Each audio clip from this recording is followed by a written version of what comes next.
Good morning students. मैं doctor Vijendra Singh Tanwar, associate professor in English और वर्तमान में राजकीय महाविद्यालय गुड़ा में पदस्थापित हूँ। जो इस कोरोना काल में जो वीडियो श्रृंखलाएं बनाई जा रही है आप जिससे कि आपकी पढ़ाई को ज्यादा नुकसान न हो, उसी कड़ी में जो आज का जो वीडियो है वो बीए पार्ट सेकंड के विद्यार्थियों के लिए है।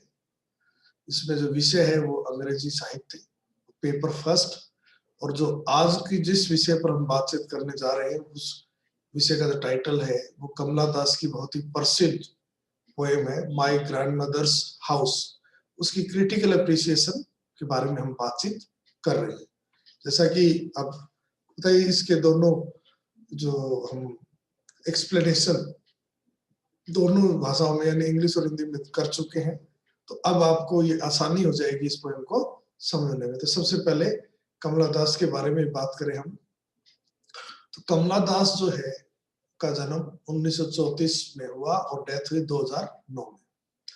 ये केरल की बहुत ही प्रसिद्ध कवित्री है और हिंदुस्तान के जो त्रिदेव माने जाते हैं इंडो एंग्लियन पोएट्स में, उनमें से एक है। दूसरे जो दो है वो निसिम एजकिल और ए.के. रामानुजन है।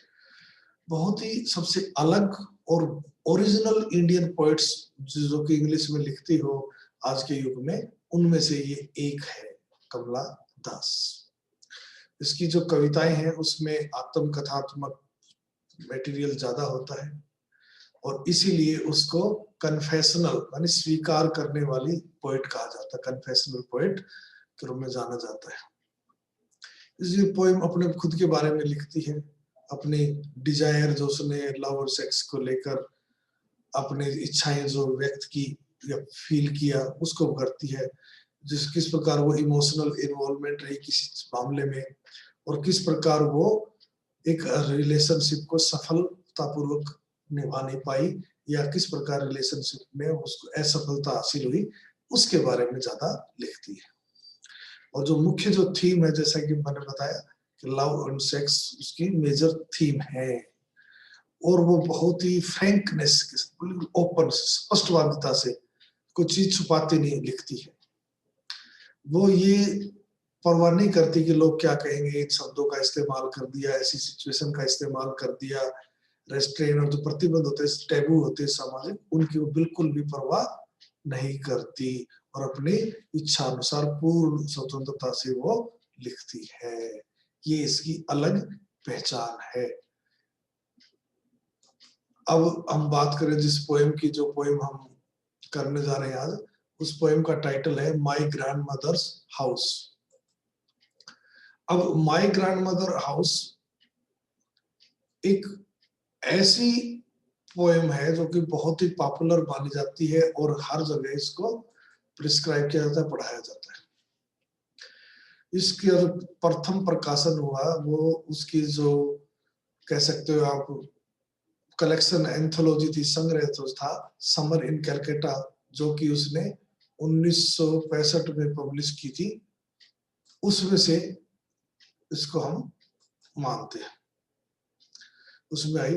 और ये जो कवि की जो नॉस्टैल्जिक यानी पीछे की बात याद करना, चाहत, डिजायर, फैमिली के साथ कैसे मालाबार में रहती थी, जहां पर उसने अपने जीवन के खुशहाल समय बिताया और वो अपनी दादी के साथ रहती थी, दादी का और उसका किस प्रकार का संबंध था, वो सब चीजें इसमें इनडायरेक्टली डायरेक्टली बताने की कोशिश की है। यद्यपि दादी जी को उसने और भी बहुत सी कविताओं में याद किया है। दादी जी के साथ साथ उस मकान में जिसमें दादी जी रहती थी वो और दादी दोनों क्लोजली आइडेंटिफाई किए गए। इसमें दोनों को याद किया गया जिसमें वो रहती थी दादी के साथ। अब दादी जी की डेथ हो चुकी है, वो मर चुकी है। इस प्रकार हम कह सकते हैं रेमिनिसेंट पोएम, मतलब पीछे की बात याद करने वाली कविता है और एक ड्रामेटिक मोनोलॉग के रूप में लिखी है। ड्रामेटिक मोनोलॉग का मतलब ये होता है इसमें एक वक्ता होता है और श्रोता एक भी हो सकता है और एक से ज्यादा भी हो सकते हैं। तो इन पोएम्स में वक्ता जो है केवल कमला दास है और श्रोता हो सकता है इस सिचुएशन के साथ उसका हस्बैंड भी हो सकता है और वो उसको कुछ कह रही है। इस प्रकार हम कह सकते हैं कि काफी हद तक रॉबर्ट ब्राउनिंग के जो ड्रामेटिक मोनोलॉग होते थे उससे मिलती जुलती ये पोएम है।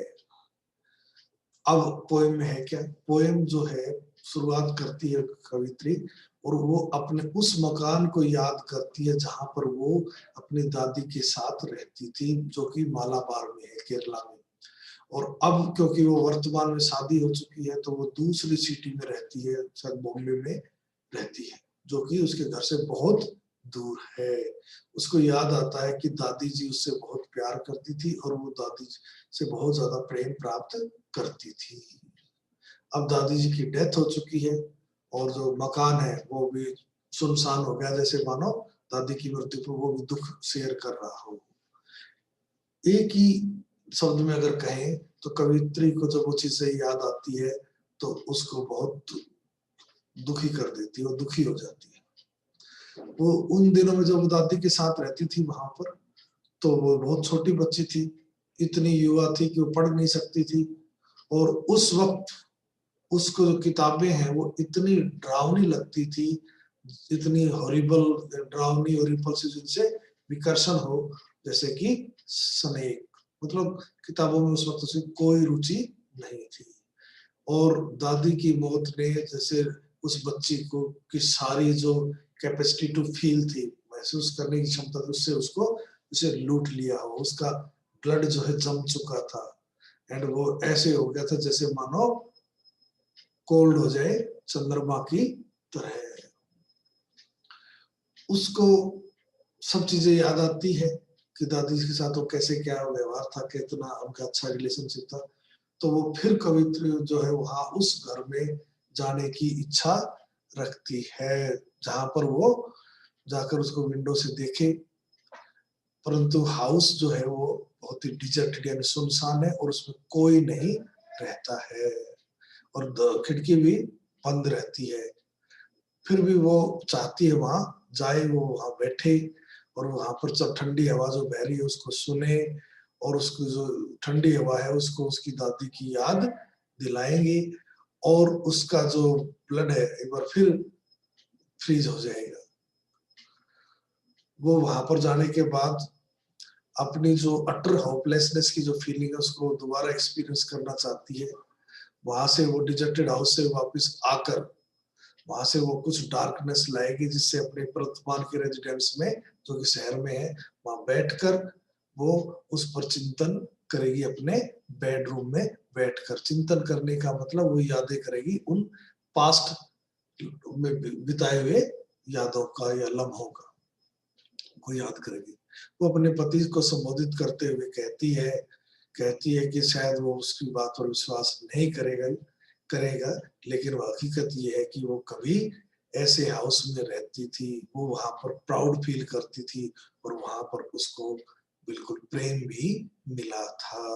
उसकी दादी जी उससे प्रेम करती थी, कहने का मतलब अब उसको ये सब चीजें प्रेम से वो बिल्कुल वंचित है। अपने पति से ये भी कहती है कि ऐसा लगता है जैसे कि वो अपने जीवन में सब कुछ खो चुकी हो। वो उसको लव की डिजायर इच्छा है कोई उससे प्रेम करे और वो भीख भी मांगती है अजनबियों से प्रेम की, परंतु वो असफल रहती है उसको प्राप्त करने में। उसको स्मॉल चीजें में थोड़ी सी मात्रा में प्रेम नहीं मिलता, उसकी जो भूख है प्रेम के प्रति वो असंतुष्ट है और दे उसके खालीपन है और ब्लैंक विद इन हर जो उसको वो प्रेम को भरना चाहती है लेकिन उसको कोई फायदा नो अवेल, मतलब कोई फायदा नहीं मिलता। ये थी पोएम। अब अगर हम इसकी टिप्पणी करें तो द पोएम जो है कमला दास के जीवन में कॉन्ट्रास्ट मतलब तुलना प्रस्तुत करती है कि चाइल्डहुड डेज में उस कैसी उसकी सिचुएशन थी और वर्तमान में कैसी है जब वो बड़ी हो गई है, शादीशुदा है। यानी कि उसका दोनों जो जीवन है, चाइल्डहुड में खुश थी और अब दुखी है, दिखाया गया है। She got during love during her childhood days, उसको प्रेम मिलता था दादी का, while now she gets no love from anybody, अब उसको कोई प्रेम नहीं मिलता। उसको ऐसा महसूस होता है कि जैसे उसका रास्ता ही जीवन का वो भटक गई है, खो दिया है, और उसका जो लॉस, सेंस ऑफ लॉस, वो बहुत ही अत्यधिक घना है। इसलिए वो चाहती है कि वो अजनबियों से एक भिखारी की तरह थोड़ा थोड़ा प्रेम प्राप्त करना चाहती है। इस प्रकार हम देखते हैं कि ये एक ऐसी पोएम है जिसमें कवित्री ने अपनी डिप्राइवेशन माने वंचित होने का और हर फीलिंग ऑफ होपलेसनेस, निराशा की भावना को बहुत ही अच्छे ढंग से प्रस्तुत किया है। जो पैथोज है जिसमें हम एक दूसरे के प्रति भावनात्मक रूप से जुड़ जाते हैं, पीड़ा महसूस करते हैं, वो इस पोएम की नोट है, मुख्य बात है। There is no doubt that the poetess arouses in us a deep sympathy for her plight. उसकी plight हालत, उस हालत के लिए हमारे दिल में सहानुभूति उत्पन्न तो करती है। Anybody's life would seem to be meaningless if there is no love in it. अगर किसी के जीवन में प्रेम नहीं है तो उसका जीवन तो व्यर्थ होगा ही। और ये जो व्यर्थता का जो जीवन है बहुत ही इफेक्टिवली व्यक्त किया गया है इस पोएम के अंदर, दर्शाया गया है बहुत शानदार तरीके से इस कविता में।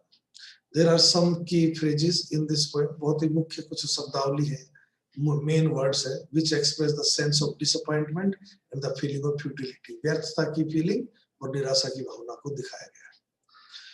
जो उसकी जो दोनों कुछ जो मुख्य जो फीलिंग कह सकते हो जिसको दर्शाया गया, जो फ्रेजेस है वो कुछ जो इम्पोर्टेंट फ्रेजेस है वो ये है, the house withdrew into silence. ये बहुत any and my blood turns cold like the moon. मतलब अब तो मैं भी जीने की इच्छा ही नहीं है, मतलब जैसे hopelessness, निराशा है।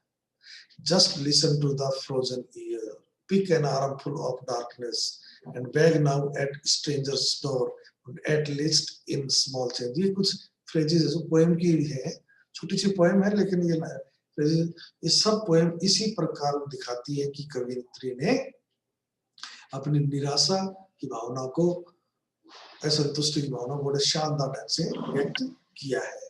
कवित्री ने जो फिगर ऑफ स्पीच का बहुत ही अच्छा इस्तेमाल किया है, जैसे कोल्ड लाइक द मून बहुत ही अप्रोप्रिएट सिमिली है, और एन आर्मफुल ऑफ डार्कनेस बहुत ही सेटिस्फैक्टरी मेटाफर है, और like a brooding dog simile है, क्लमजी सिमिली है, और in small change perfectly appropriate metaphor है। यानी कि कवित्री ने मेटाफर और सिमिली का बहुत ही शानदार ढंग से इस्तेमाल किया है। और जो कविता है वो remarkable for its compression, compression का मतलब सारगर्भिता, गागर में सागर। The poet has said what he wanted to say in the fewest possible words and the condensation of its material, वही कि सारगर्भित, गागर में सागर के लिए जानी जाती है। A powerful emotional effect has been achieved by the author by a use of the minimum possible number of words. बहुत ही भावनात्मक रूप से हमारे अंदर फीलिंग उत्पन्न की है कवि ने कम से कम शब्दों का इस्तेमाल करके। कमला दास ने जो ये दिखाया है कि जो उसकी कैपेसिटी जो है वो गर्विलिटी होता है, ज्यादा फालतू की बातें करना, उसको अवॉइड किया है। कॉपियसनेस में ज्यादा बात करने की चीज को उसको टाला है, मतलब टू द पॉइंट बात की है। और पोएम बहुत ही कम्पैक्ट और वेल नीट है, मतलब बहुत ही अच्छी तरह से चुनी हुई है, गुथी हुई है, यानी स्ट्रक्चर्ड है। As far as structure is concern, structure जो पोएम में बहुत ही अच्छी है। इसमें कुछ भी चीज इरेलीवेंट नहीं है, इरेलीवेंट का मतलब अनावश्यक नहीं है, नो डाइग्रेशन एट ऑल, मतलब डाइग्रेशन भटकाव बिल्कुल नहीं है, टू द पॉइंट बात कर रही है। Style of writing is here terse, वही गागर में सागर है, सारगर्भित है। The poem is justly famous as one of Kamala Das poetic achievement. कि इस पोएम को कमला दास की बहुत गजब की पोएटिक अचीवमेंट, काव्यात्मक उपलब्धियों में माना जाता है। यानी कुल मिलाकर पोएम बहुत ही शानदार पोएम है और कवित्री ने अपने टैलेंट का बहुत अच्छा इस्तेमाल किया, एक मास्टरली मैनर में अपनी चीज को हासिल किया है। Thank you very much.